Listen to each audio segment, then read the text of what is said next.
Hello and welcome, good evening and good afternoon and good morning, depending on where you are in the world. Sorry about the little bit of a delay and that echo of the music. But yeah, we were having some issues getting people here, getting the players to ready up and everything, but we are into our first game.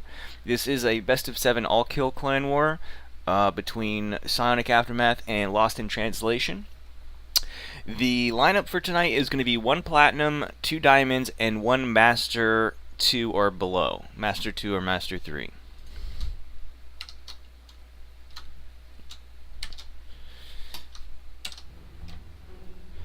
Alright, so spawning in the top right we have the blue Zerg. His name is Achilles. And spawning in the bottom left we have the player from Psionic Aftermath, the red Terran. His name is PsiX. Oops, overlay. Sorry about that.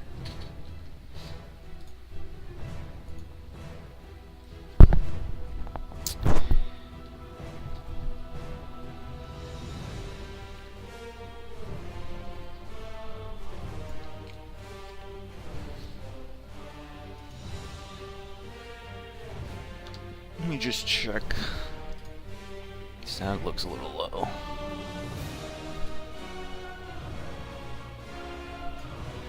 I think that should be okay. Let me know if it's not. Let me know any audio problems or any problems at all in the chat. I'll try my best to get that fixed.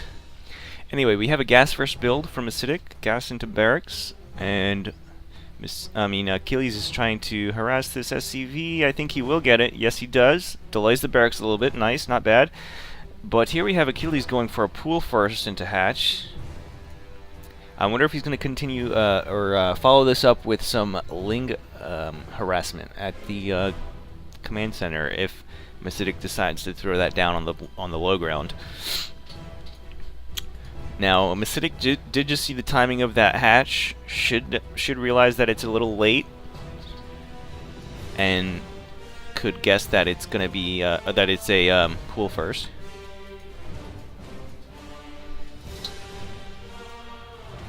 Getting this factory in a bunker. No command center just yet. I think he's a little nervous because that hatchery was late.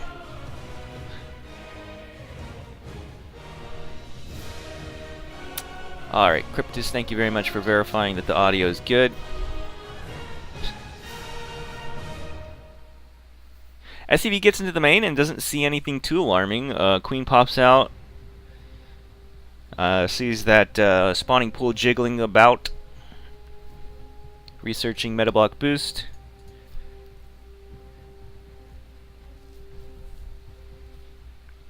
And there's the command center up on the high ground just in case. Better be safe than sorry. Ah, there we go. In-game sound. I knew there was something off. We had the music, but we didn't have the in-game sound.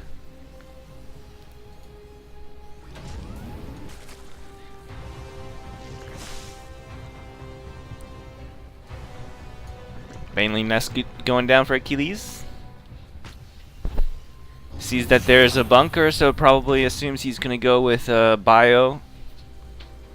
Sees the reactor on the barracks, so not a bad call to throw down that Baneling nest. Throwing down his third.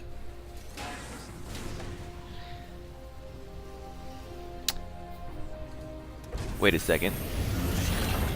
Oh, he is going into mech. Second factory going down. Is this like the battle mech? I think it is, because he's throwing down he's throwing down a second reactor. I think he wants to go into a Hellbat Cyclone, which is very powerful in this matchup. If the Zerg doesn't know how to deal with it, it can be hard to deal with. Here we have the 2 Evo chambers going down. Gonna be starting them upgrades. SCV is getting into the natural, sees a low drone count. That could be alarming.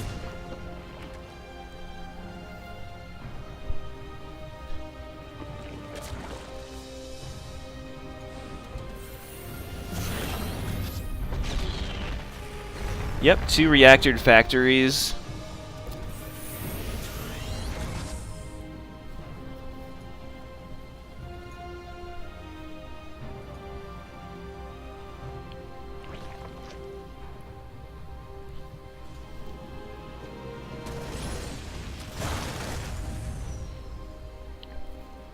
Overlord getting into the main. He's gonna see this. He's gonna see these two reactor factories.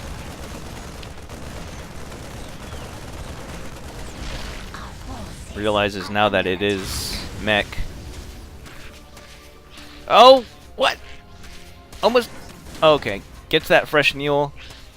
Still a Ling. What is going on, dude? Come on! There's a Ling killing all of your workers. Oh my goodness. Rest in peace, workers. You've been forsaken. It's a sad day to be an SCV.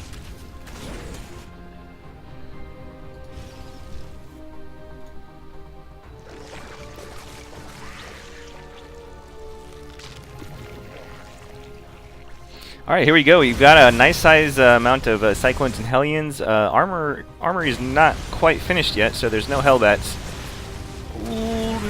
Okay, gets a nice round. I don't know if it's going to be enough, though, because those Cyclones can tank a lot. Now, there is no follow-up coming from PsiX, so this is it.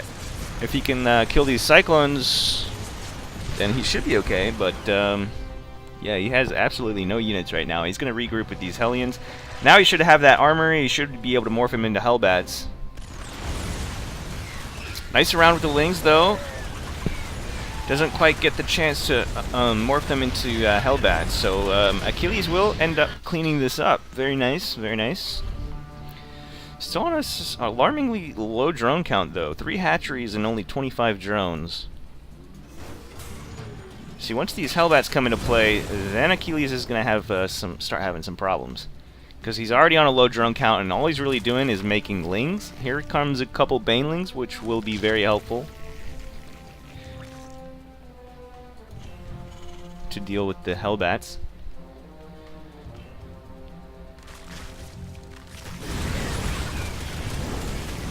Nice splits, though. Not too bad. Still left over with 4 Hellbats.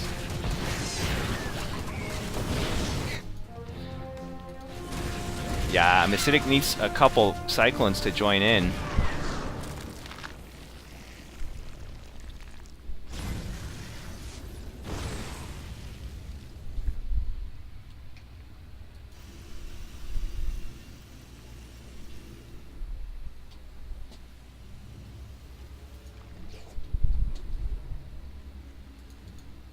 Lair's finished for Achilles.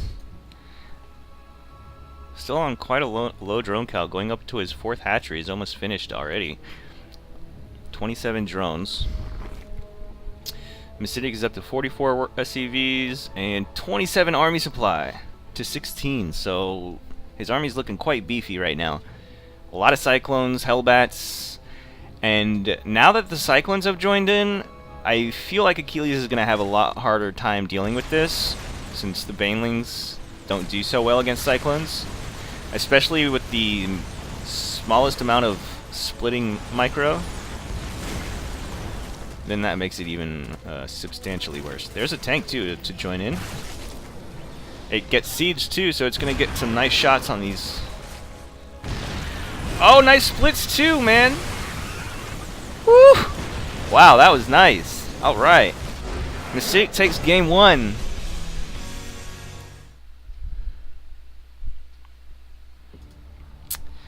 And Psionic Aftermath goes up 1 point in this clan war.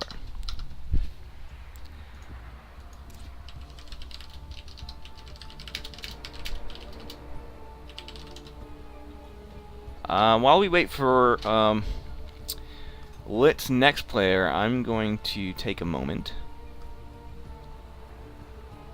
to use the bathroom, and I'll be right back.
Hello, hello, hello.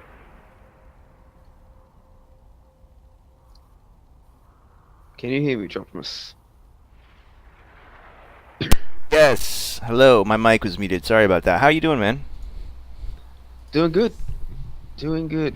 Nice. I think I know who their master's going to be, given they chose Masters 2 and below. And if I'm right, I'm looking forward to facing him again. Hmm. But for now, we've got other games to cast. Mm-hmm. For those of you who don't know me or can't recognize me due to my kind of scratchy voice at the moment, I am Salvanth. I'll be helping to co-cast for this. Yeah, you do sound a little different. Are you like kind of sick right now or something? Or Recovering. okay.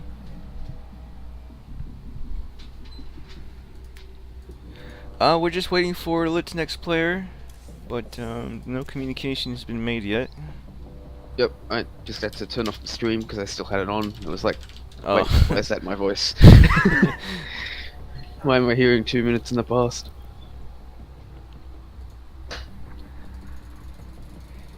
Because I actually faced one of LiT's Masters 2s in the finals of the Masters Swan Open just a few days ago and lost 3-1. His Hmm. name was Shadow. Ah. And I got a feeling I might be facing him again if we make it to Game 7. Because he's Could a be. strong Masters 2, so Masters 2 and under would be exactly his wheelhouse, or their wheelhouse, I should say. I don't Yeah. actually know if Shadow is male or female.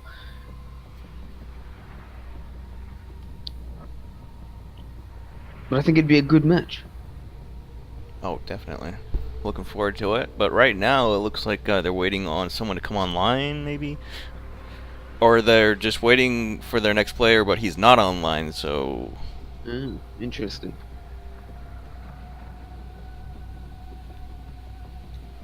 So how have you been, Optimus? I've been all right, man. I just moved, getting situated, unpacking, and everything. Oh yeah, where'd you move? Just to a different place that's a little closer to my work, and I've got roommates now, so splitting the rent is good, lower bills, all that. That's that's great. More Yeah, money saved and less of a commute. yeah, definitely. Commutes are the worst. I'm gonna be graduating in a couple of months. I'm looking at starting to look at finding work myself. And one of my biggest priorities is a low commute. Mm. Don't want to work in Sydney, which is like one of the biggest cities in Australia, because either you'd have to, pay $1 million for a shoebox, or you'd have to commute for like an hour and a half to get in there. Like, Yeah. what does it matter if I earn more money if I end up spending it all on cost of living, or Right. end up having a 90-minute commute that makes 12-hour days every day? It's like, it's not worth it. Yeah. Right. Absolutely. Unless we're talking like retire in 5 years type of money. It's not worth going through that. And I don't think even Sydney offers that kind of money for a new system, for a new software engineer. It's good money, but it's not that good money. Not like high-powered doctor or lawyer money. Mm-hmm. That's what I'd need to be willing to do that kind of thing. All right, we've got their next player in the party, and he has picked Dreamcatcher. Fantastic. You should probably invite me. Oh, whoops. Yeah, that's probably important. Much as I did enjoy that radio cast once, I don't really want to do it for a whole day. Hey, PsiX Axis just subscribed, man. Thank you very much. Cheers, Axis. Yeah, This is Axis. a long-standing member and Yeah. CTL veteran for Psionic Aftermath. Mm-hmm. Okay. But a gold player. Actually, is Axis still gold or is he platinum? No, I think he's up to platinum now. I'm not sure though. Oh, there you go. Why weren't you playing, Axis? But we got to give Mr. a try, and Mr. did very well. So glad that we sent him in. He's got really good macro for a plat player. Just had more workers the whole time than the Zerg, and that's really not what you want as the Zerg in TVC.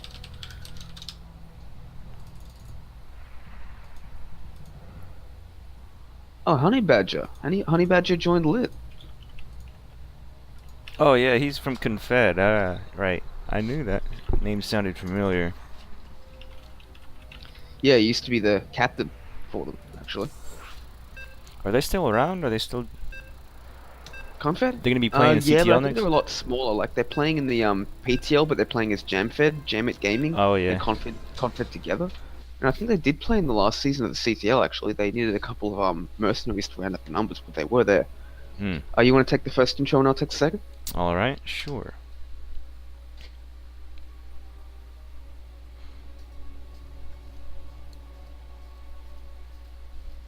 Yeah, it's interesting to see how people move around and such over time. I used to be part of LiT myself, moved to PsiX. But you're up. All right. In the top left-hand corner, we have the Orange Terran, the new player coming out of Lost in Translation. His name is Honey Badger. And in the bottom right, determined to make our lives difficult with the colours they've chosen. Playing as the Yellow Terran. It is going to be PsiX. I think that's how you pronounce that. Yeah. PsiX. Close enough. Close enough indeed. So it looks like PsiX's going to wall off Honey Badger, choosing not to. Both of them going. Wait, not both of them. Just Honey Badger going for gas first, which seems to be more the standard in the matchup. While PsiX, also opting for a gas first, just later than Honey Badger. Not sure if that's an error or not. Oh, what is this? Mm-hmm. Yep. And Looks there's two like- barracks right there. That is one of the ballsiest proxy placements I have ever seen. Oh my god. The only way Yeah, to I get mean, more ballsy than that is to put it in the main. Right. If he takes an expansion, he's gonna see it. But he's actually opted to go for that second gas instead. Which I is actually lost a game to that on ladder the other day. I kind of just had to step back and take a breath. yeah. He's not taking second gas, which I would say normally means he's just going to transition out. But with two barracks, I don't think he is. Yeah, one gas You- is all you- you need for what's 2 his Rax name? Reaper. Okay. This is just going to be that 2x Reaper build. aka the build that Maru used to crush Keen's dreams that one time. Mm-hmm. Yep. We will never forget. So it looks like it will be a one base build from Honey Badger, which is pretty good. I think the key to beating this is basically to get a Cyclone out, right? Because then that can fight straight up with a lot of Reapers if you've got some Yeah. support with Reapers of your own. Oh, he's even building a bunker in his base. Oh yeah, he is. And is that actually going to get up? Oh. Even Ooh. if he kills that SCV, he has another one to start it up right Yeah, immediately. that's true. But the Reaper Oh, fight the Reaper's is gonna die. go in Honey Badger's favor, and that Reaper, it's got nowhere to go. Ooh, but Honey Badger can't quite get past the SCV. Second Reaper coming in, and this, does lose a Reaper, but might lose. No, Honey Badger keeps his Reaper alive. He's doing really well, but he's got a Cyclone, but he's supply blocked. He can't build the Cyclone. Oh, the Reaper gets Ooh, caught. that's not good micro. That's not good micro from Mystic. So difficult to make that work. That bunker is up now. Yeah, but but there's it doesn't no really threaten SCVs. anything. Yeah, there's no SCVs to repair. He could just surround it with his SCVs and kill it eventually. There's only one Reaper, so there's not like a lot of DPS coming out of it. Yeah, he can dive in and out, but the Reaper, the bunker itself doesn't threaten anything. It's Right. just a staging point for him. Oh, but he loses the Reaper. Honey Badger's got is microing just really well. I think he's going to hold this with no problem, actually. And that that Marine is not going to live, and neither does the Reaper. Oh, that's basically it. That is essentially the end of this rush, and basically so. the end of this game. He's trying to build a command But- center back home, so it looks like he's That's trying true, to he is. transition out. He is, but he has committed so much to this. He's going to be behind in tech so much, and he's going to lose this Reaper too, and he's going to lose both of them eventually. Yeah. The Cyclone is going to destroy this bunker just on its own. Doesn't even care. He's going to repair it just in case, but I don't think he even needed to. Honey Badger is in a pretty dominating position now. 10 army supply to 0. If he just moves across the map with 3 Reapers, 2 Cyclones with some SCVs repairing, I think this is just going to be game over. How is he going to... How is PsiX possibly going to defend against that? Like, he's building a bunch of barracks and such, but he doesn't have any production at home. Mm-hmm. But these Cyclones got distracted by the barracks, which is good. But even these 3 Reapers alone could probably just, with good micro, probably just win this game for him. Absolutely. He's building a factory and 2 Raxes at home, but He has I don't no think- units though. yeah, and they're not going to finish. Only that 1 barracks is going to finish, and I'm not really a TVT expert, but I'm pretty sure 4 Reapers versus 1 Reaper. I'm pretty sure I know who wins that fight. Yeah. It looks like And- this factory will finish, but I don't see it being able to do much, especially against 2 Cyclones. This is just really well played. A really good defense from Honey Badger, and a couple of micro mistakes from PsiX. But make no mistake, Honey Badger capitalized on it beautifully. And these SCVs will attack these Cyclones. They may actually kill them, but they're going to lose so much in the meantime.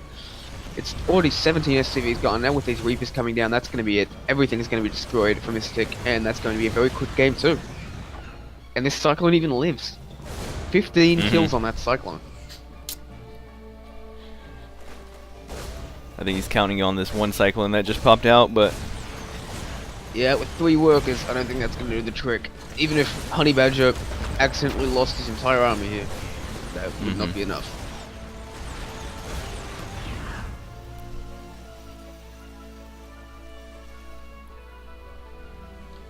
Looks like Honey Badger is going to just go home.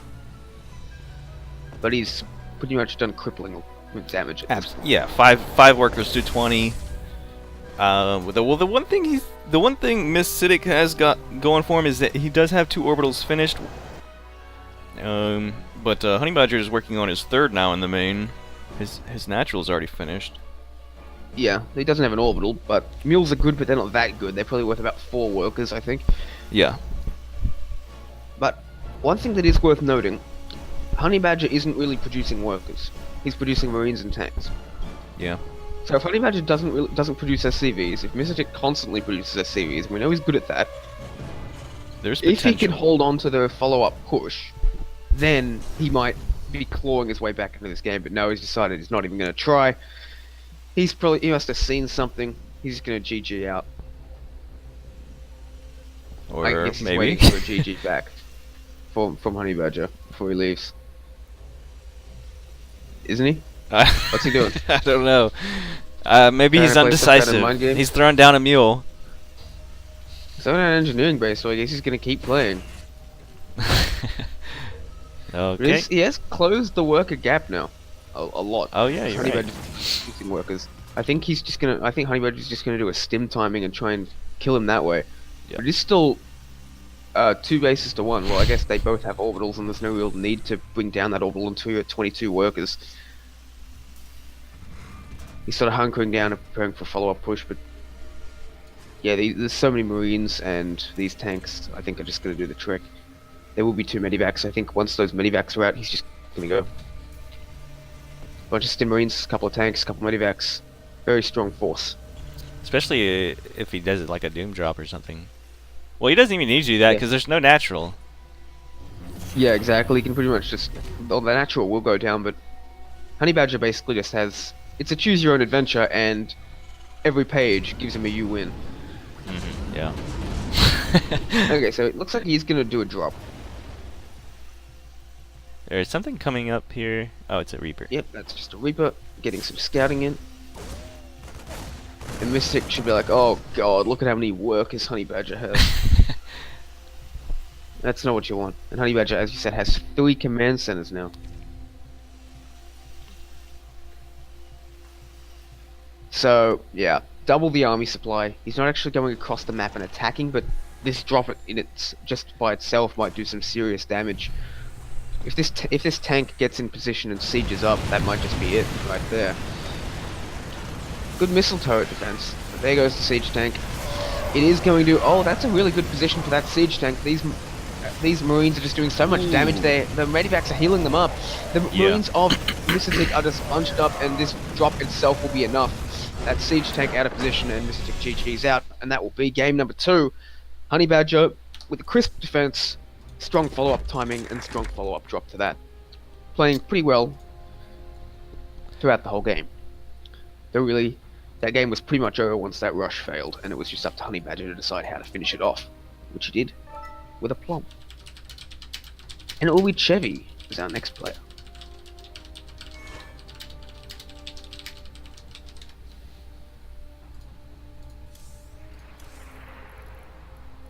Let's take a look. What race is Chevy? I've seen him around, but I don't think I've seen him play lately.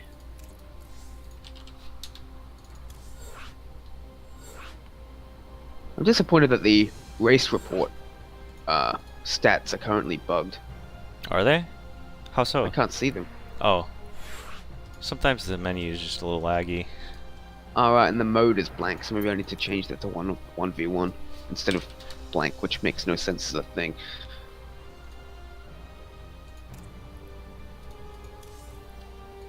Anyway, we'll be Chevy, our D2 Protoss, against Honey Badger, our D3 Terran, so we'll see a PvT on Lost and Found. It's good, that's what we're good at casting. You're a Terran, I'm a Protoss, it works.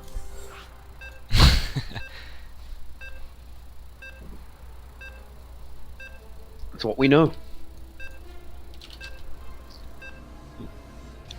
TVT, the only thing I know is just mix cyclones. And it tends to work at like the Diamond 3 level of my team. Yeah, it even works at higher levels too. I see like GM streamers do it sometimes. Yeah, it's a good build. Alright, so let me start things off in the bottom left hand corner. We have the Orange Terran currently up 1 point for his team, which is lost in translation. His name is Honey Badger. And in the top right, picking a very nice contrast color. Thank you, Chevy. You are always in our hearts. It is the purple Protoss. It is Chevy representing Psionic Aftermath.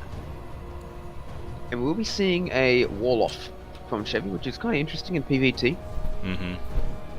Generally, you either see a wall-off to stop the Reaper, or you really don't see one at all. Or sometimes you see one at the mineral line, but really never at the ramp. Yeah, I don't really see it much on ladder at all when I play against Protoss. No, one cute thing I've seen that I've started doing on Acid Plant is you sort of...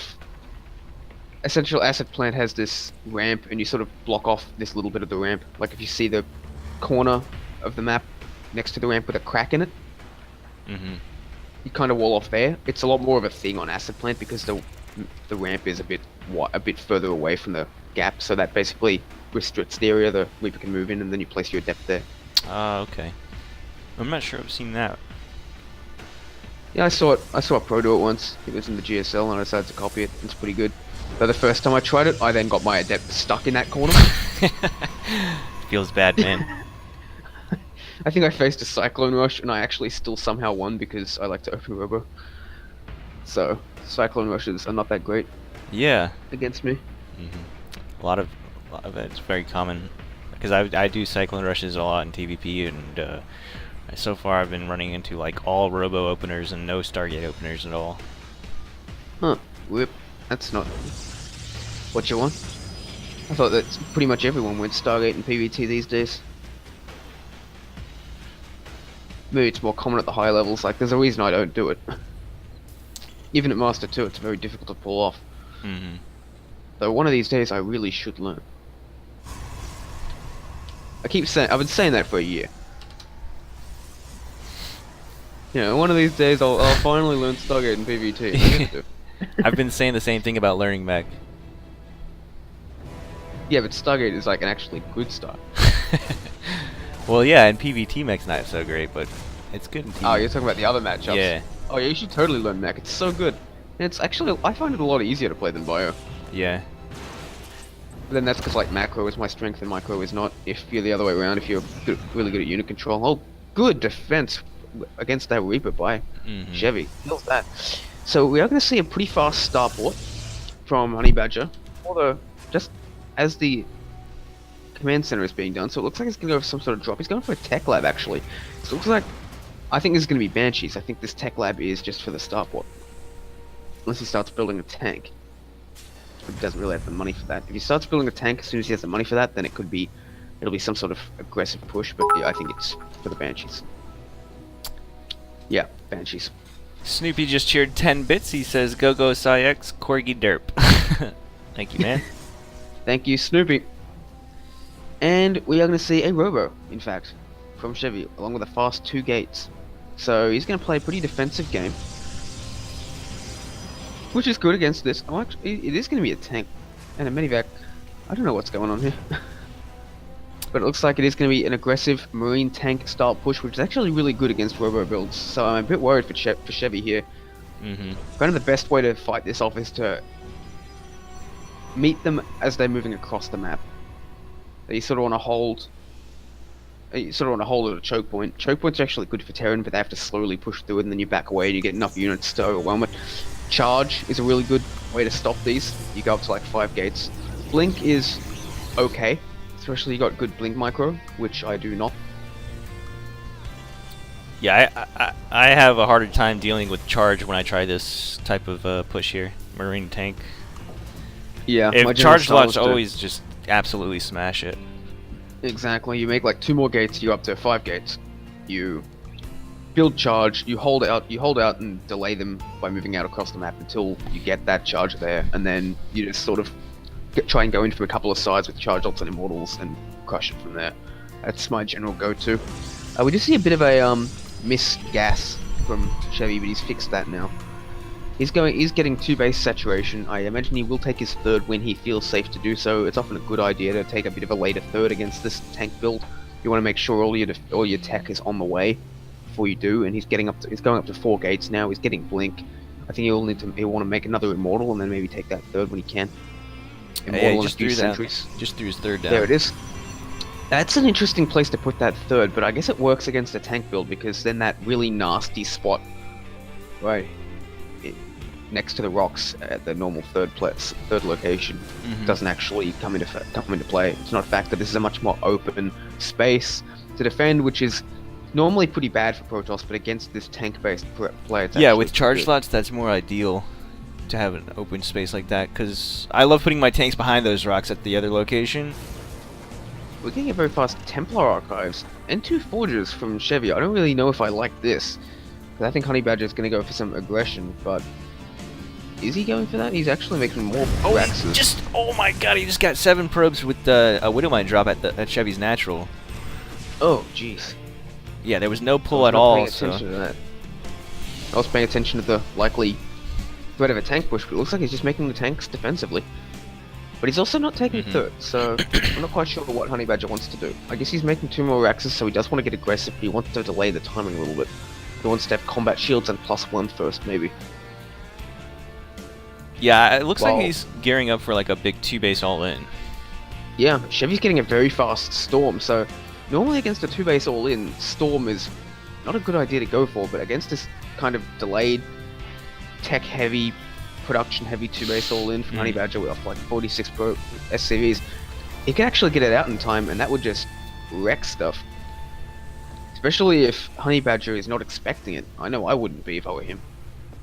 I wouldn't be expecting Storm against a 2-base all-in. He's got a lot of Immortals, Blink Stalkers, he's going to have Storm. I think he's going to be alright. A lot of it is going to come down to the engagement. A lot of it always does come down to the engagement with tanks. I'd like to see him get charged as well, because you never know. We've got this Widowmine drop trying to go back into the natural now, I think. And 2 Liberators on the way, so he looks like he's going to be a tank Liberator, siege it up type push, and here comes the Widowmines again, and oh, it looks like it's time for round 2, and they are still plenty vicious. They will get 5 more probes, but Blink is done, so this shouldn't get out alive, and it doesn't. This will be cleaned up, but 12 probes down so far. Really good by Honey Badger. He's up 25 supply. This can be a very nasty all-in. Tanks and Liberators are so hard to deal with a robo-based style. They really are. You kind of just got to hunker back. You got to defend. You've got to surround them from basically all sides. And if you mess up, you can easily lose. And probably the best threat against this kind of tank Liberator style is a Warp Prism, and Chevy doesn't have that. He's actually moving out across the map, which is a really, really bad idea. Yeah, I was gonna say, that's not... He does not want to attack into this position at all, but it looks like he's just sort of waiting for Chevy to move out, but he doesn't, for Honey Badger to move out, but he doesn't actually know. He knows now. He sees it. Okay, this is a decent position for him. He's got the Storms, and all these Liberators are out of position actually. He could just kill them all with those Blink Stalkers, but he doesn't. Oh no, what were those Stalkers firing at? There wasn't anything there except for the Liberators. How did those Stalkers not kill them? I don't know, but Chevy should take this as a sign to go back home and defend, because you see that there's no 3rd. You see a gigantic army. Defend, yeah, but I don't know about go back home. I think he's doing the right thing. I think he's basically planning for Honey Badger to come down this choke. He's going to storm them Oh a couple yeah. of times. He's going to back off. Against this tank liberator thing, you really don't want to wait for them to get to your base. Right. You really Right. do want to engage them out on the map, and Delay the Chevy's push. engaged them really far out. Exactly. If they get in, you're not going to break this position. So if that position is right outside your third, you're going to lose that third. But out here, it doesn't matter. But a double drop from Honey Badger, good strategy. Even with all these units gone, Chevy's not really going to be able to kill this army. And all of the units are somewhere else. So this could be a really good play. He's gonna pass right by this observer, so he should see it on the map. Yeah, Sponsored he's two making a couple of stalkers. stalkers. He's warping in what he can, but that's not really going to help. He looks like he's going to have to back away. Recall. He's going to have to recall out. He's recalling most of his army back. And can he blink in time? Blink. Now, there's a 1 second delay on recall now. After you recall, you can't control your units for a full second. That gives Oh. the drops time to get away. I didn't know It's that. been the case for actually a while, but it's a kind of... Still catches them. catches him out on the map. It's still the kind of change you don't really see often. Unfortunately, Chevy is actually floating a lot of money, and he's not really been building this army.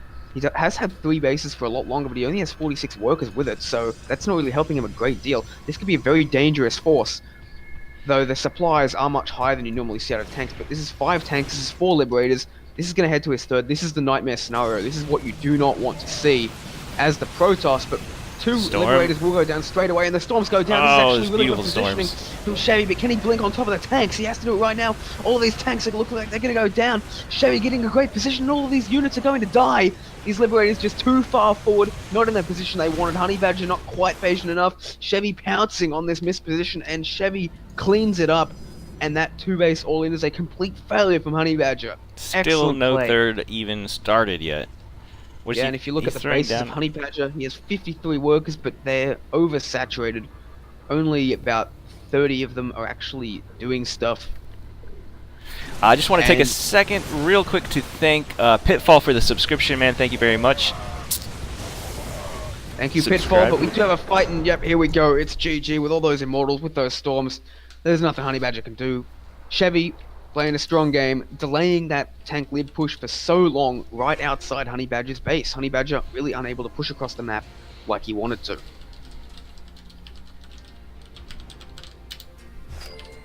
And Kaye will be the next player from LiT. It's now 2-1, right? Yes. In PsiX's favor, because yeah, we won, then they won, then we won. Often these seesaws tend to happen in this kind of clan war, as each player is stronger than the last.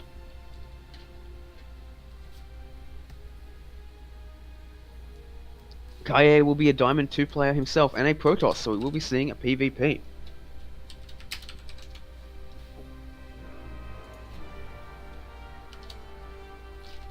Which should be interesting. PvPs, often short and sweet. I am not a great fan of playing them, but I love to watch them.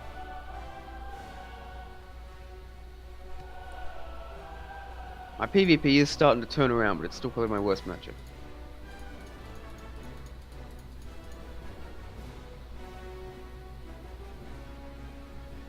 Are you still there, Dropless? Yes, I'm trying to get a map pick out of here. good.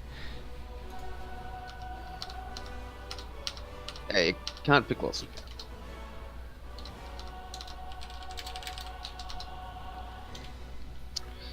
Let me just see if I can figure out the choices. Choices are Acid Plant, Cerulean Fall, Fracture, and Parasite. That's it.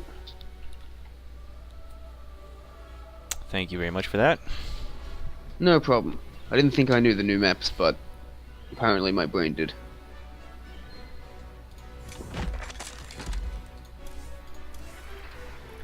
Alright, Cerulean Fall will be our map number 4.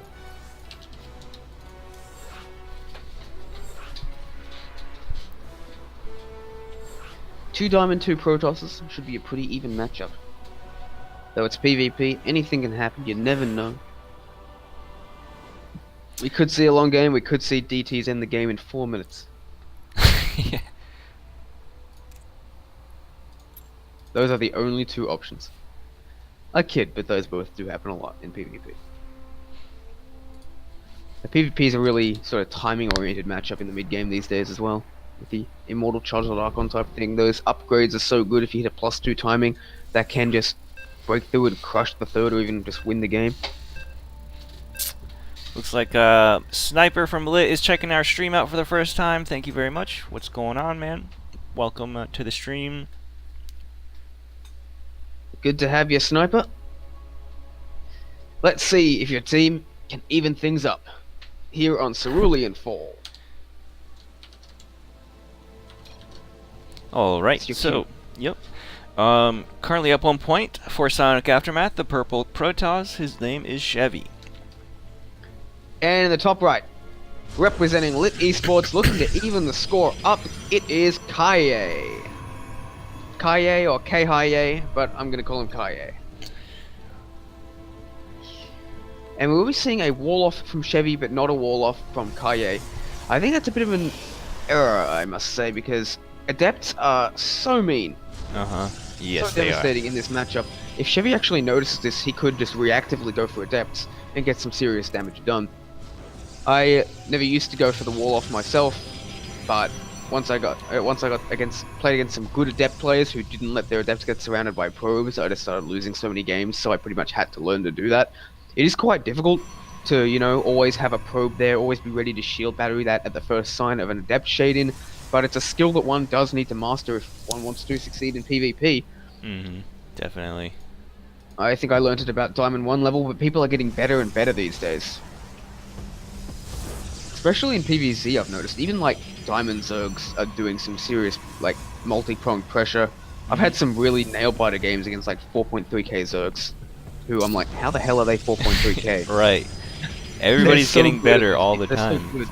I know. It's pretty crazy. Which is also a good sign. Which is also a good sign for you guys. Remember, if you're stuck at the same MMR for months on end, it's not that you're actually getting better. Yeah, It's true. You're getting better at the same rate as the population, especially if you're higher up.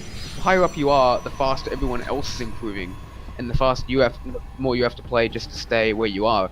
It's like the Red Queen in Alice in Wonderland. You have to run as fast as you can just to stay where you are. Sometimes that is the case in StarCraft 2. If you look back at some of the old GSLs, like you see some play. Like I believe 2 or 3 years ago, you'd see a 3-pronged attack from PvZ from the Zerg, like a drop and 2 attacks. It's like, oh my god, this is one of the craziest things I've ever seen. That it's just going to instantly win the game, because how can anyone stop that? And nowadays it's just standard mid-game stuff. Right. And you see the Protoss defending Ling against run-bys everywhere. Yeah, exactly. You see 3 attacks at once, and it's like, oh, I guess it's a high-level PvZ. Yeah, like, I've tried. How's he doing it? Yeah, I've tried going back and watching the very first Wings of Liberty GSLs, and it looks like gold players. It really does. It's crazy. It looks like Part gold of players. It's the builds they used, in that was actually the meta at the time, but also the micro. You see some of the fanciest play from back then, and yeah, it's just people have just gotten so much better at this game now. It's insane. I do think if you gave one of those old players like a week or so with the new meta, they'd probably be like master. But I don't even know if they'd be GM. Oh, we've already seen that. I mean, we've seen MVP come back. He's only like a 5.3k Terran right now. We've seen other people. Yeah, and that's crazy. Yeah, he was the best player in the world for a long time. Now he's 5. And that's not even GM in Korea. Nope. So it just goes to show how much the game has evolved over the last 8 years. It's really cool to see MVP back though. It is. But anyway, I'm pretty sure we have a game going on here. Kaye has taken a slightly faster Nexus, and he's going for a Robo. Chevy's taken a slightly slower Nexus, going for Stargate. Kaye going more for Stalkers, while Chevy made some Adepts, wasn't able to get some serious damage done with them. Yeah, I think he lost both Adepts without getting any probe kills. And Kaye is making a proxy gate, so it looks like he wants to get aggressive. He does have a Nexus, so it doesn't look like he's going to be super all-in. I think he's going to go with a single Immortal, a Warp Prism, and 3 gates, and put on some serious pressure with Immortals and Stalkers against Chevy. Which I think is a good move. But with these Phoenixes, if he just lifts the Immortals and has some shield batteries, I think he should be okay. But this is not an all-in by any means. It's some pretty dedicated pressure. Kaie is cutting workers to do this. He does need to get some damage done or he's behind, but even if he doesn't get any damage done, it's not the end of the world, and that Adept will see what's going on. Well, some of what's going on. Doesn't see the proxy gate. So might not know exactly how much trouble he's in, but he doesn't actually have many units, Chevy. He could be in some trouble. Yeah. Especially with that sentry there. He's actually just retreating out of his main entirely, which I think is a good move. He's making a Void Ray. Force fielding off that. I would have liked to see him wait a little bit longer, try and lure a couple of those stalkers up the ramp. Because he has at a and trap him. losing expansion, and if he does, that's going to be some serious trouble for him. Yeah, he's going to lose this completely. Definitely. Chevy was not prepared for this at all. Sometimes that just happens in PvP. You're not prepared for a weird type of attack, and it just gets you. But the Phoenix will be lifting up this Immortal. Yeah, not bad. One Phoenix gets killed pretty much immediately, but it's not the right Immortal. This Void Ray does turn itself on, charge up, it's going to do some serious damage. It looks like Chevy will try and fend this off. Will he succeed? Actually, I think this might just be it. Two more stalkers warping in.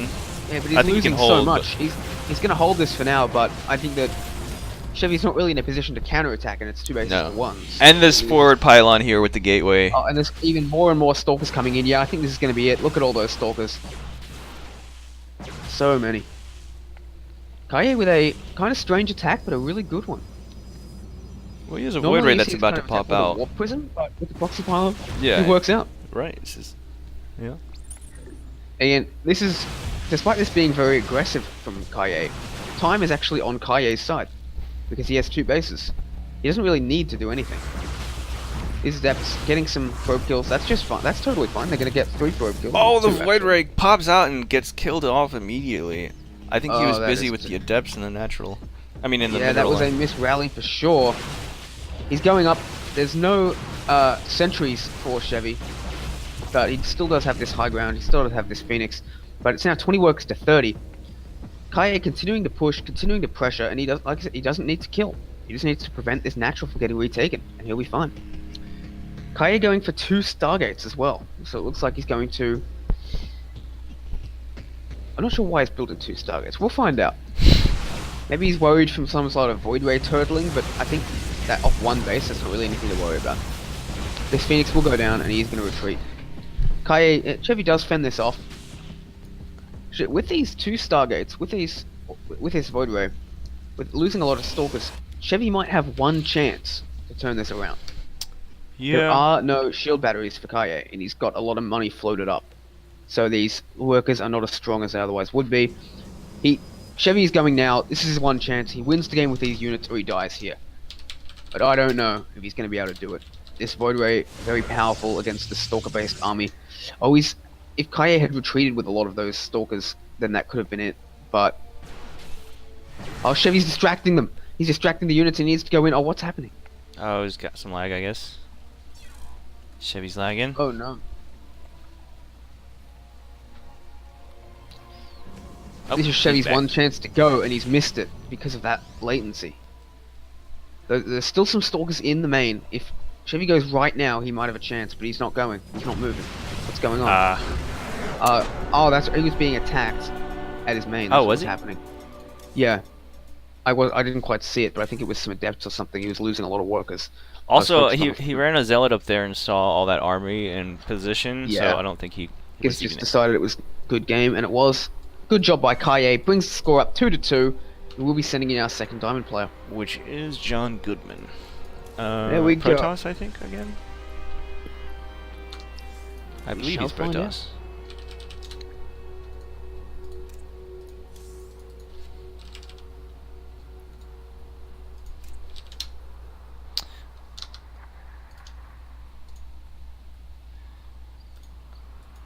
Oh. Actually, I asked him if he was ready for the clan war in 30 minutes. He never replied. And he's not online. I might have to find someone else real quick. In that case, I will take a moment to use the bathroom while you do that.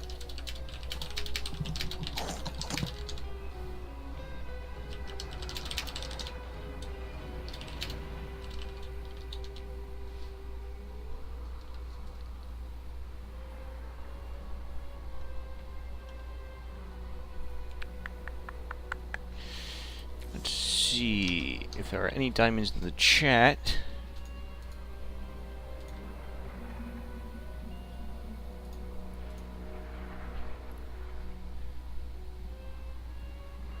PsiX, you've already played. You can't play again.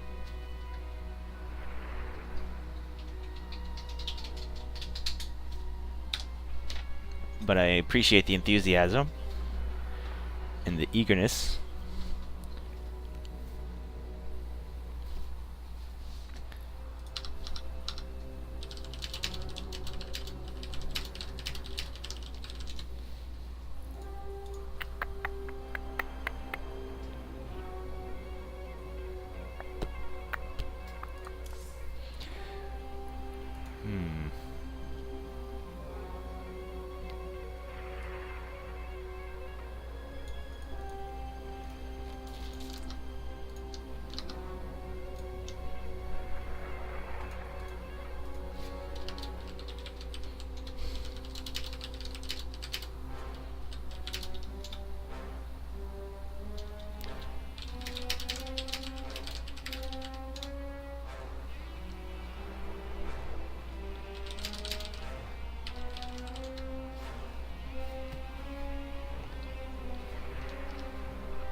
And I'm back.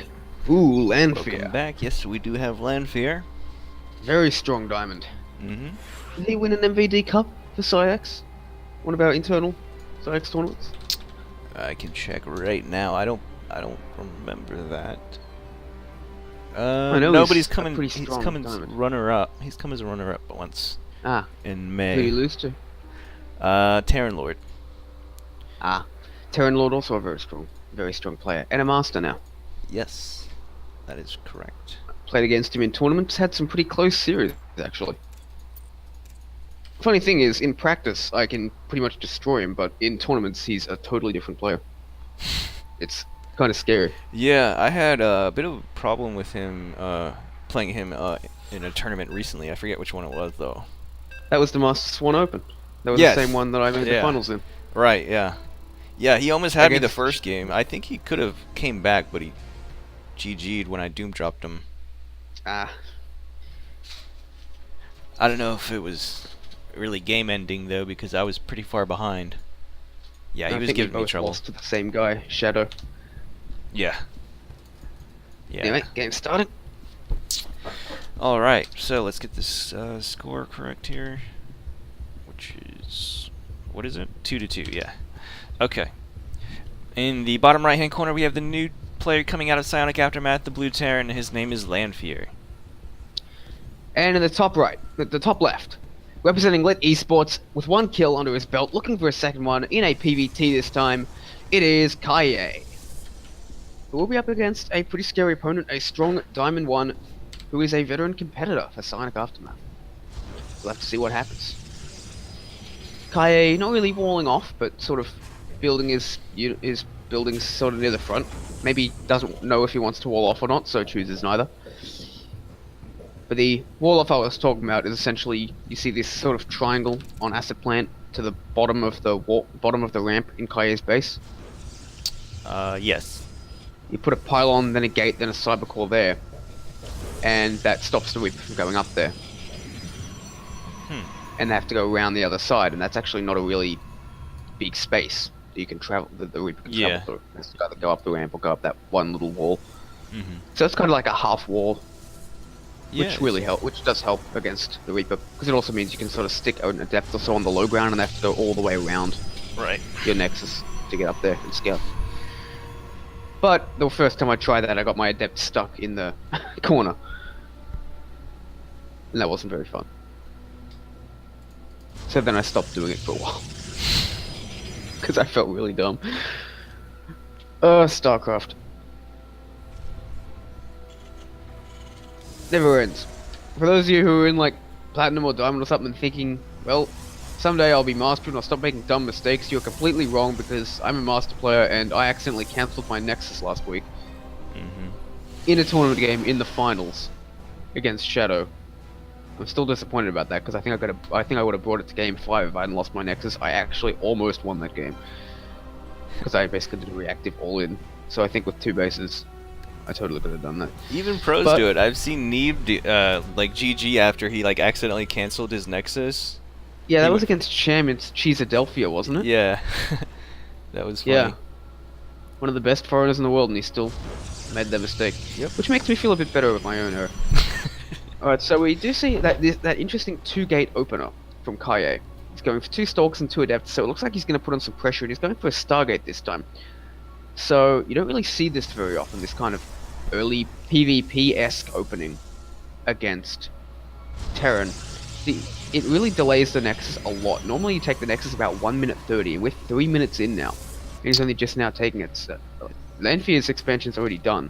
So I think we really should be seeing some pressure coming out of Kaye to match this Oracle. I'd like to see those Stalks and Adepts actually head to the front.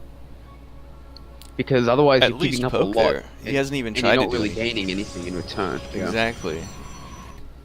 Like, I'm not going to say it's bad because it's non-standard, but if you make all these units and you sacrifice a lot of early game economy to do it, and then you do nothing with it, then it's kind of bad. But he is moving out now. He's going to bring 2 more Zealots with it. 2 Adepts, 2 Zealots, and 2 Stalkers is, again, kind of strange. I think Stalkers might be better to help catch up with these units, because these Zealots are going to take so long to get there. But also, this Reaper is now coming in, and there's not going to be really anything to defend against it, unless Lanfear's not paying attention, he is now. Yep. There's only 2, there's another Zealot, that's not going to help. Lanfear must be so confused right now, like, what's going on? But looking at the natural, there is a bunker there, which is really good, and it's actually going to kill this Stalker almost, actually not quite. Oh, the Adepts get into the main, and the Oracle comes in too at the same time. Lots of SCVs are going down here. But the Adept and Oracle will get some serious damage done. This Marauder with concussive shells will help. But actually only 3 SCVs going down, though this Marauder will die, and it will deny a lot of mining. But this is not the kind of critical damage that Lanfear was really Kaye was really hoping for. Yeah. And he sort of shades right into these Marines, and oh, that's actually really good for Lanfear. Wow. Excellent defense. Yeah, really good defense there. Only losing 3 SCVs to that. He had 2 Adepts and an Oracle in his mineral line with absolutely no defense there. And to only lose 3 SCVs to that...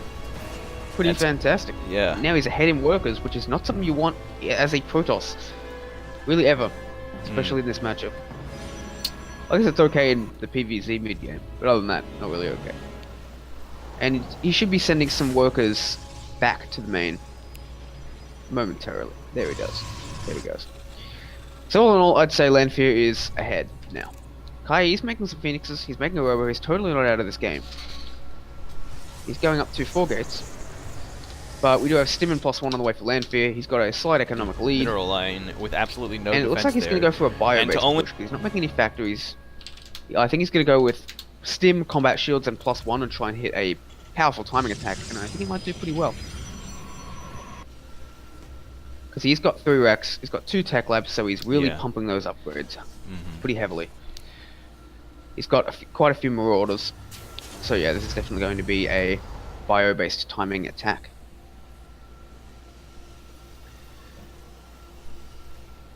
Does a Terran here do Optimus? Yeah, I don't. Do you like? Is this the kind of army you like to see from the Protoss when you do a push like? If you do a push like this? Yeah, Phoenixes and absolutely. Yep. I there you mean, go. Kaye. the most the Phoenixes are going to be able to do are pick up Marauders, but Marines can focus those Phoenixes down quite fast. Yeah, and I think the kind of litmus test for Phoenixes is when they're lifting up stuff, how expensive is the stuff they're lifting up? Is it more expensive than a Phoenix or Right. less? And Yeah. Marauders are definitely a lot less expensive than a Phoenix. Yeah. We do have that Oracle getting some things done, but really the main job of the Phoenix, I think, is to stop this push from ever happening by diving into the bases and holding them off. But he's unable to do that. Oh, he does get that Widow Mine, which is nice, but this stim is just gonna be... the stim's not done! Oh. He's anti-timing himself! Oh no, Lanfear, you've got a few seconds to go, man. Oh dear, that's actually a really good defense from Kaye. He does have to back up now that Stim is done, but with all these more adepts coming in, oh, I think that Kaye is going to be okay. Lanfear just a few seconds too late, but Kaye forced that error by moving out on the map and engaging Lanfear before Lanfear was ready to fight. Lanfear is still with a bit of a lead, but he's got an economic lead, but he's behind in tech now, I feel. Templar Archives on the way for Kaye. Factory not even started for Lanfear. So, actually, wait, no, he does have a factory. He had a Widow Mine. What am I talking about, John? He's building a starport now, and his third base. So, Lanfear is actually in a very good position. Yeah, he's not that far behind. He's a little stronger than Kaye in general. Yeah. Kaye getting a challenge in Templar Archives, though he's far from out, but he does need a third base, and he needs it yesterday. But failing that, now would be a good time. You know what they say, the best time to take a third was 3 minutes ago, but the second best time is now. I've never heard that, but that is true. Based on an old saying about trees. Best time to plant it was 20 years ago, but the second best time is now. Makes sense. Same with thirds. Good to take them at an earlier time, but if you can't, now is good. Yeah. So we'll have to see what Lanfear wants to do next. He's getting an armory, he's getting... Okay, he's cancelling that upgrade, which is good because I don't actually know what that upgrade was. Had a lot of green in it. You know, there's always like 5 upgrades Terran has that no one ever gets, and yeah, you can tell you get serious nerd cred if you actually know what they are in their cast. Yeah. I don't even know. His high-speed afterburner. It's like, how did you know that? I've seen that built literally twice, and it was both by Killazar. It was like over a year ago, and it didn't even work.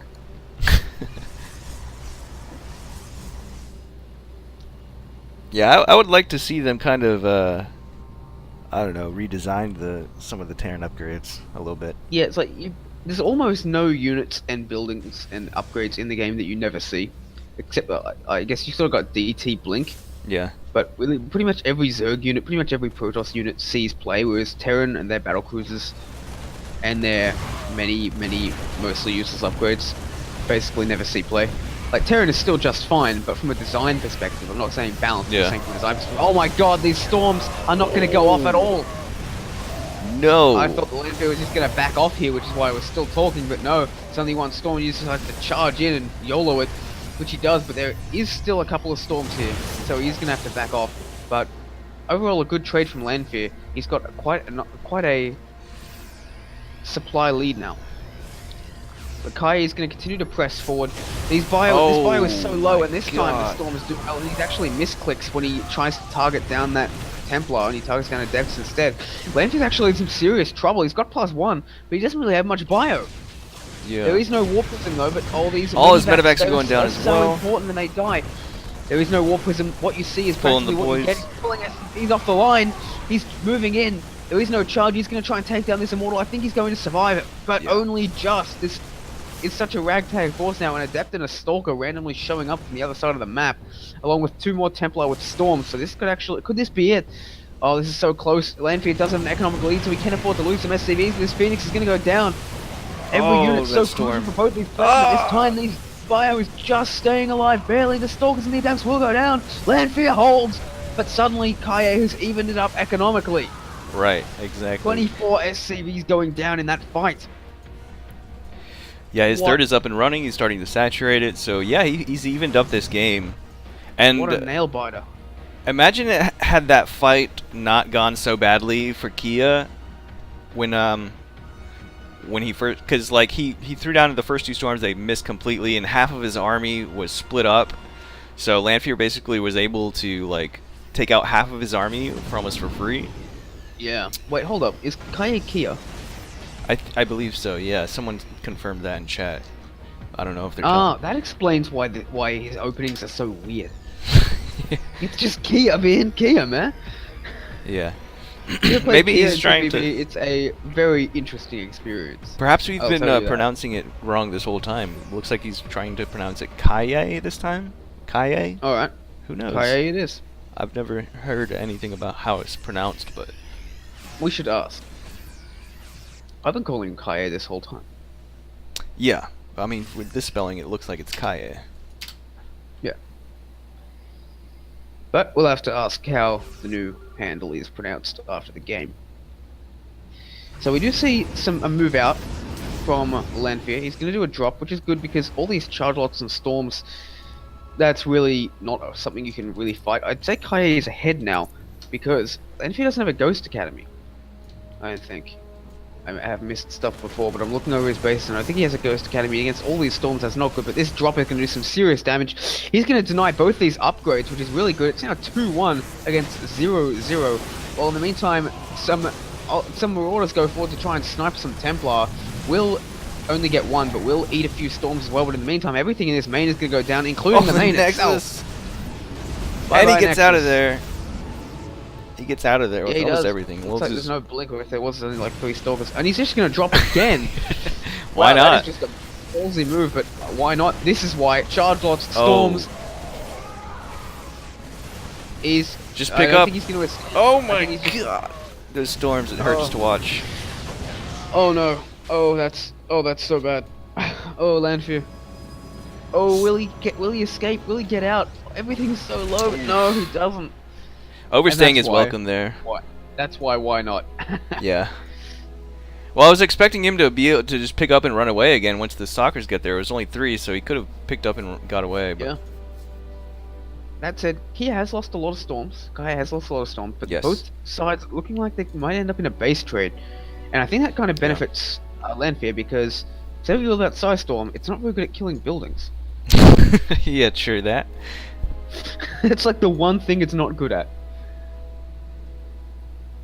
Great in army versus army fights, not so great in a base trade. And these Liberators are going to do their thing.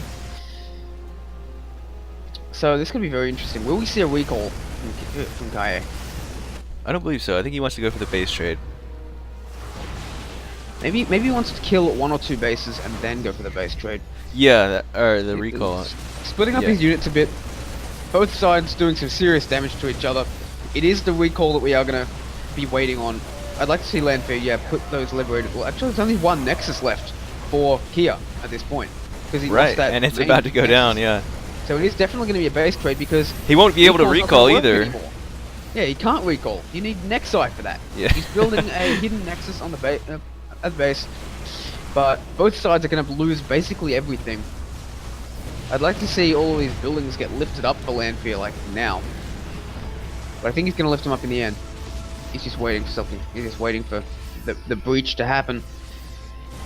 And Lanfear's actually not attacking the main base, which is interesting. Yeah. I guess he doesn't have any pylons, he doesn't have any way of producing stuff, so that's okay. But I'm not sure if Lanfear knows that. Maybe he just understands this base trade very well.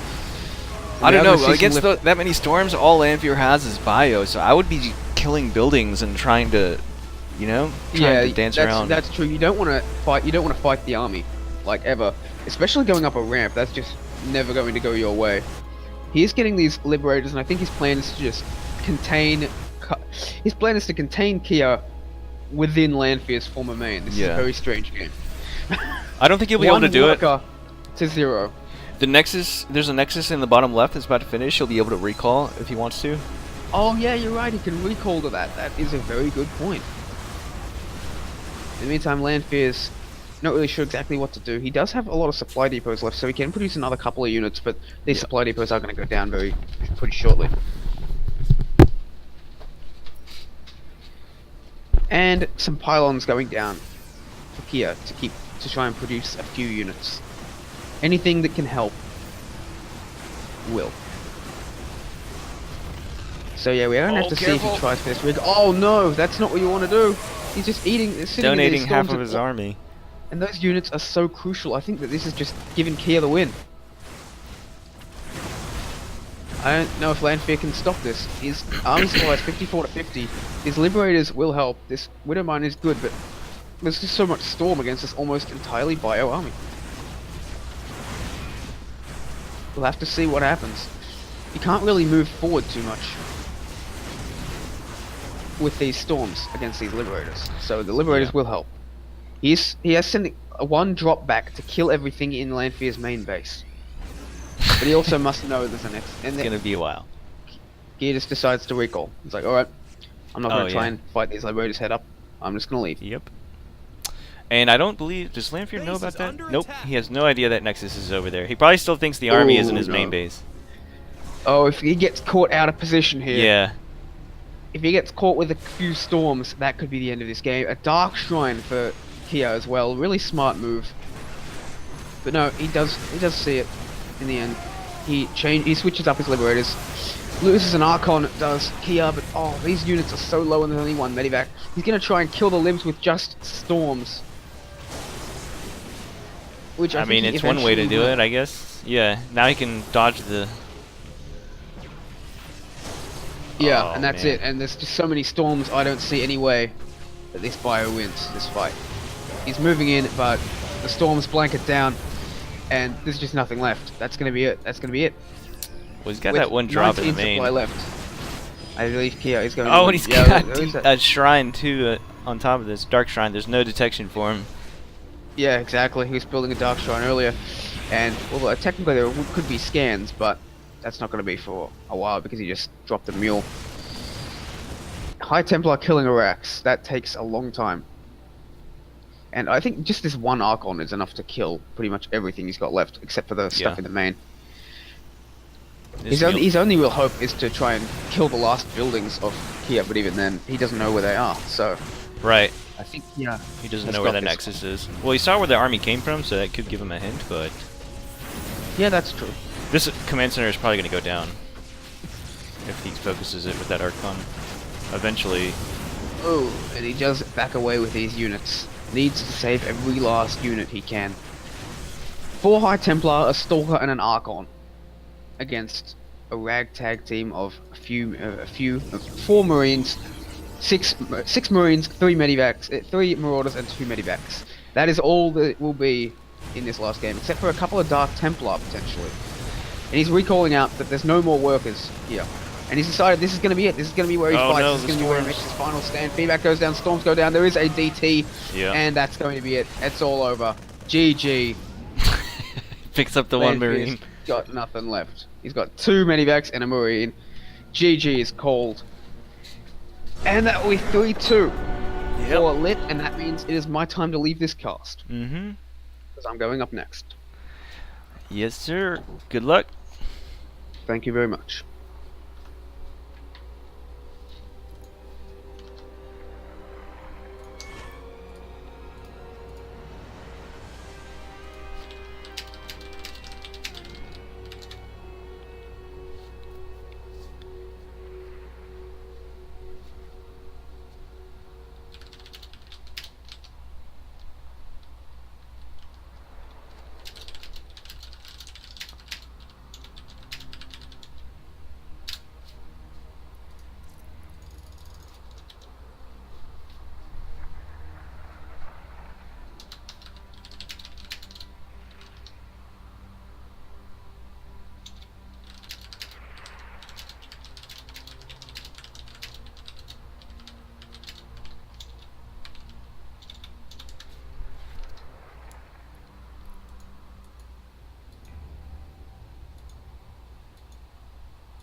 Alright, so we've got Salavanth going out for our ace player, our master. He says he just needs to use the bathroom. He'll be right back, so just gonna be a moment.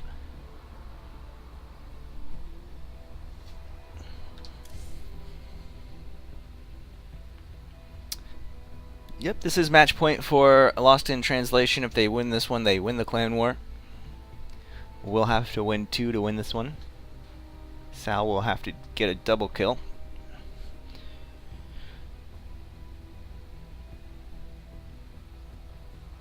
Both of our players are AFK for the moment.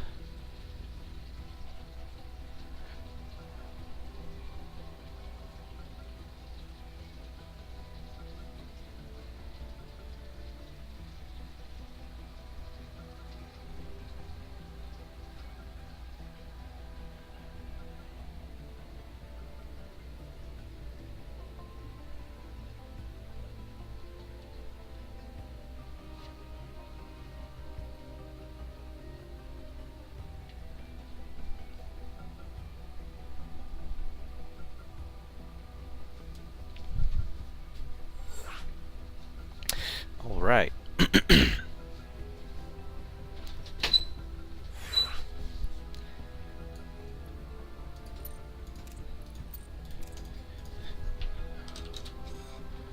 A PvP coming up for our sixth match, sixth game. Oh man, it's weird. Like going from casting with Salavanth to solo casting. Now I have like twice as much talking to do. It's alright. I've got to gear up for it. I gotta, can't just start blabbering away.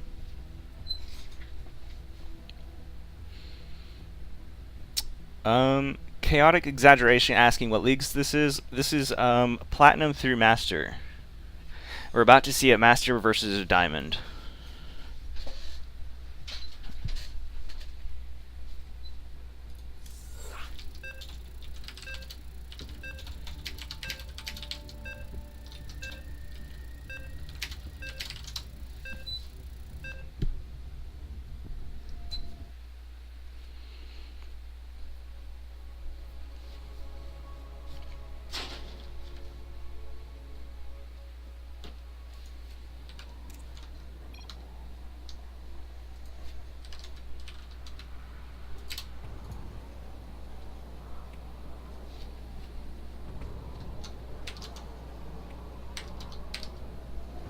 Alright, so in the bottom right hand corner we have the new player coming out of Psionic Aftermath, the ace player, the master.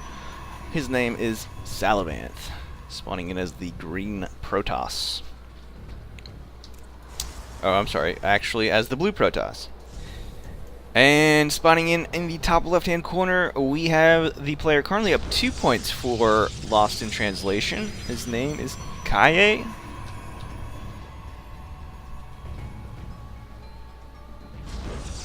Oops, overlay. Sorry about that.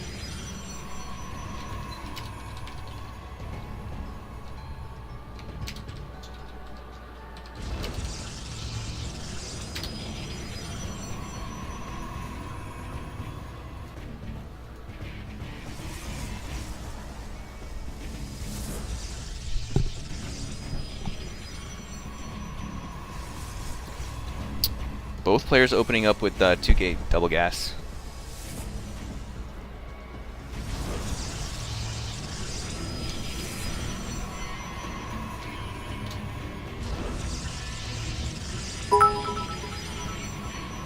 Pterodactyl with the overlay cheer, thank you.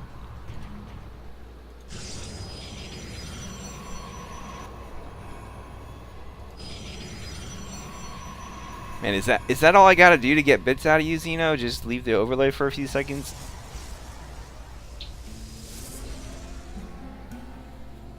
It's my master plan to get rich.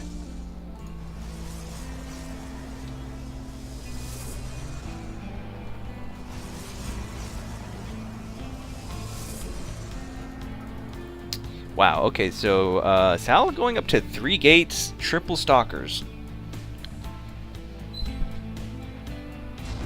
With warp gate. This is looking very one base all in.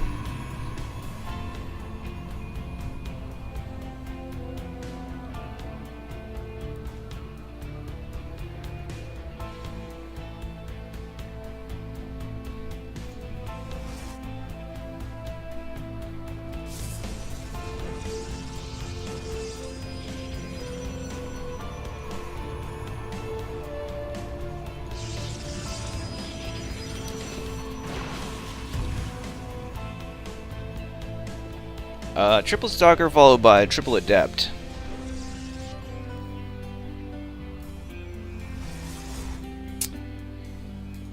Meanwhile, Sal's going for a Robo at home with some shield batteries. He'll probably want to throw a Nexus down eventually. Get the shield batteries first.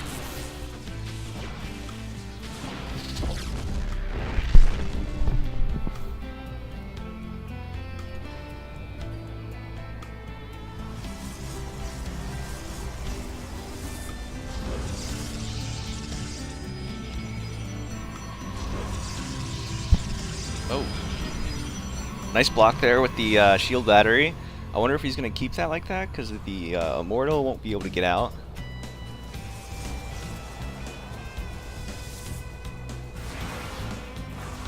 Oh, he actually finishes that Shade. I think that was a misclick. And where's Kaya's units? They're still back at home. So Sal's going to go ahead and throw that into that Nexus, which I think is a good idea since he has the Immortal out, the shield batteries. He's looking really good against a gateway push like this. Is there something wrong with the music? Let me know, and I'll turn it off or try and fix whatever's going on.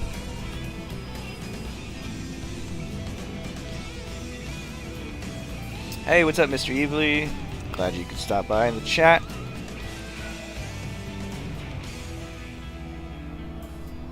If anyone else is... Oh, no. The Adept gets in. Only one probe going down. Okay, 2 probes in total.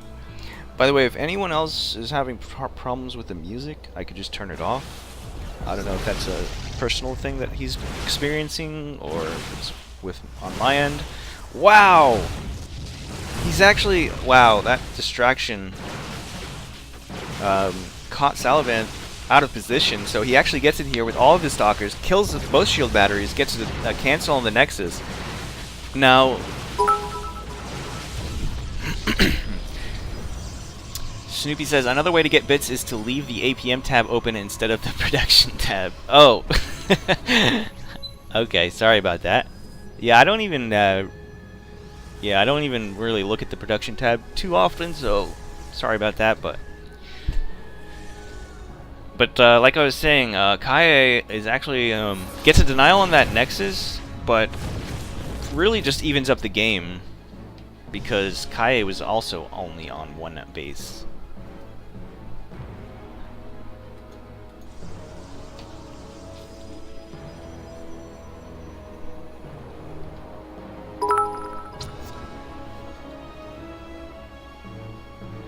Yes, Xenodactyl, thank you very much. There is a 30-second delay, so what you hear is actually me talking 30 seconds ago. But thank you for that. I do hold production quality to a high standard, so that is important. Thank you.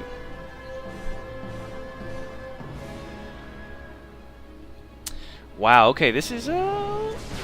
The sentries are kind of vulnerable right here and a little bit out of position. These Guardian Shields are not really doing too much since the units are over here, but there are 3 Immortals against pure Stalker. So, I mean, who needs Guardian Shields, right? And there's no blink, is there? No, there's no blink. All the sentries go down, but, okay, if he focuses down the Immortals and has one picked up, not bad, not bad. But there's a War Prism here that is about to go down. Yeah, I think Sal takes this. Really impressive micro out of Kaye, though. Trying to do what he can. But the mortals are just too strong. He's only down to 1 now. The Warp Prism goes down. So at the very least, he should be able to kill this Nexus. Come on, just focus the Phoenix down, please. Thank you. Oh, the Immortal goes down. Guardian Shield. No, doesn't need to do that. Okay, well, I think Kaye, through the war of attrition of just continuously warping in units against what Sal has, should be able to defend this and hold for now. Or actually, he might actually kill this Nexus off. Xenodactyl says Droptimus is casting from the future. Yeah, that's actually true, because everything you see right now, it's already happened. I'm not casting from the future. You guys are just viewing from the past. Anyway, Nexus goes down. Salvanth runs up the ramp, and there's not a whole lot here. There's a Void Ray that's already triggered its prismatic alignment, but it's going to get focused down. And I think that's GG. There's absolutely no army left for Salvanth. I mean, for Kaye, and he will GG. So that evens up the series, boys and girls.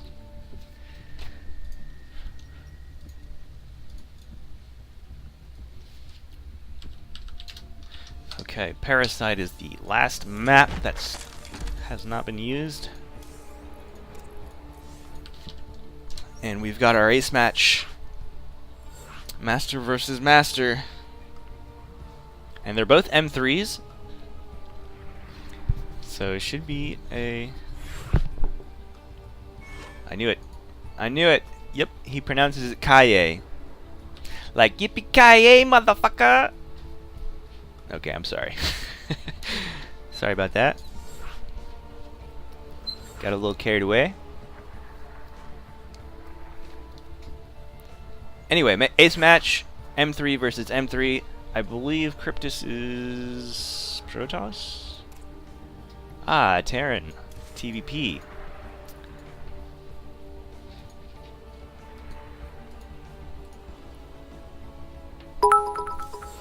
Xenodactyl cheering again. He says, "Time is relative, but yes, you're correct. You've stranded us in the past." Actually, I don't usually use a delay for the friendlies, but I have it left up from something that I casted before. I prefer to be more interactive with the chat in real time.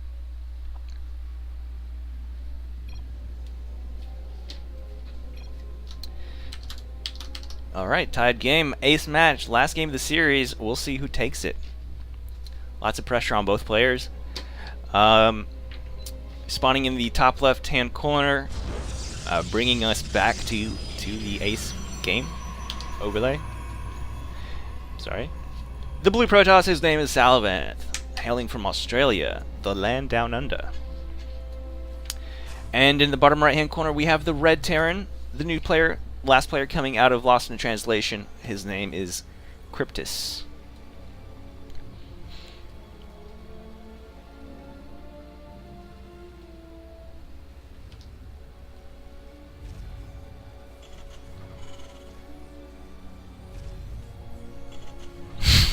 Whoa, what's... Oh, okay. I was going to say, double gas before Rax? That's strange. But there's a proxy Rax over here. In actually quite a good location. Usually the third is the location that people go for, very common, but it is like also the first place people will look. Oh, that's right. Thank you very much, Xenodactyl. Filling in for Chevy's missed bits.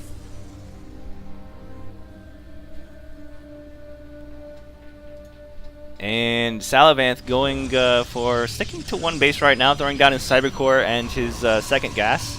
Let's see, has he scouted anything? Yes, he sees that there's no barracks, so he knows there's some shenanigans afoot. And an SCV did just pop up as a blip on his radar, but I don't know if he saw it. What's this? Oh, a Reaper. And a factory at home. But He has not seen the factory. He could just run up that ramp and see that there's a factory at home, so it's not necessarily all in. He's just checking for a command center now. There's the Reaper.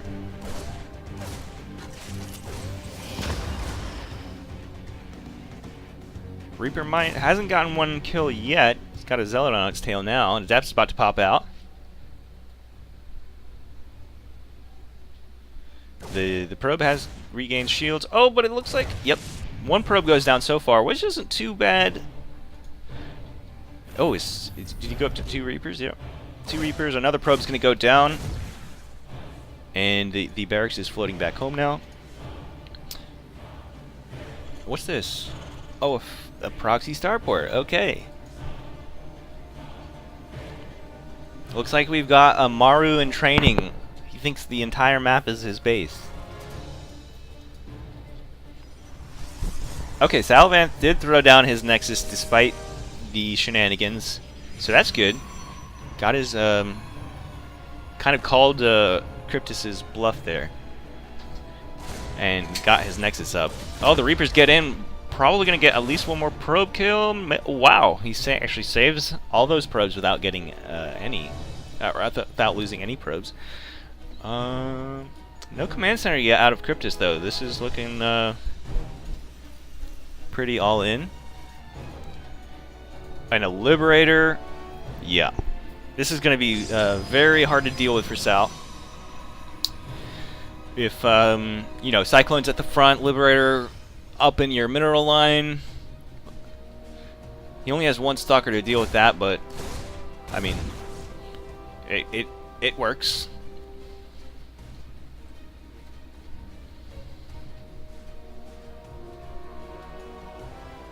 Alright, so Cyclone and 2 Reapers come in at the front.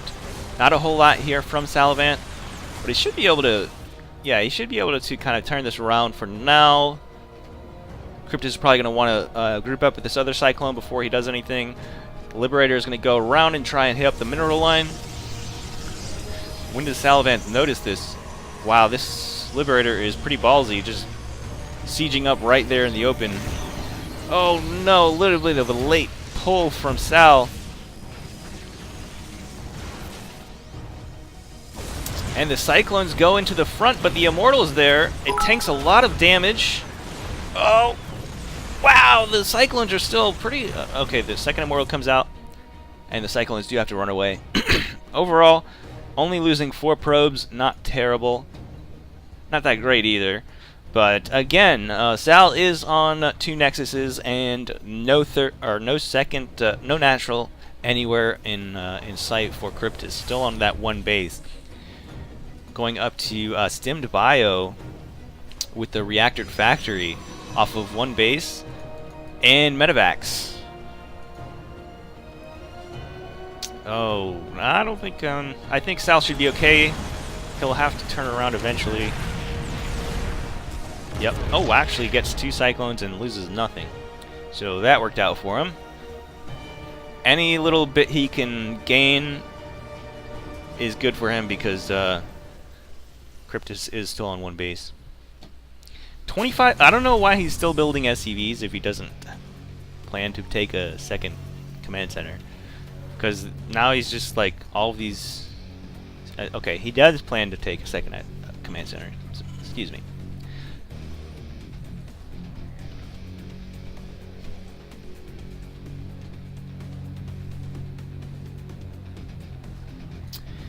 Yeah, but Cloak Banshees would have been cool, but he saw the Immortal, so figured he'd probably have an Observer. And Liberators you don't really have to micro.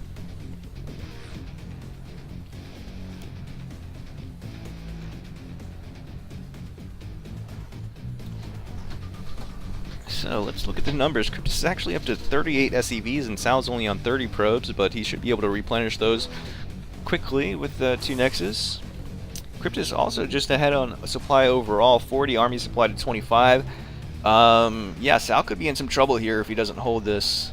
Immortals are great, but they're not particularly great against what Cryptus has gone for, which is a heavy Marine and Widow Mine composition. I believe the Immortals outrange the Widowmine if there's an observer and that he has detection. But they definitely don't outrange Zealots or Adepts. He knows this is coming. He had a hallucinated Phoenix. There it is. Yep, Xenodactyl sharing standard 6-minute natural. This is a very peculiar game indeed. Oh my goodness! Okay, that army got a little bit too far forward there. Took 2 Widowmine damage, 2 Widowmine hits. I was going to try and focus down that Liberator.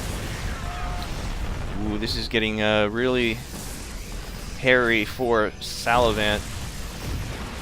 Everything is just kind of leapfrogging forward. There is no detection here, by the way, for those Widowmines.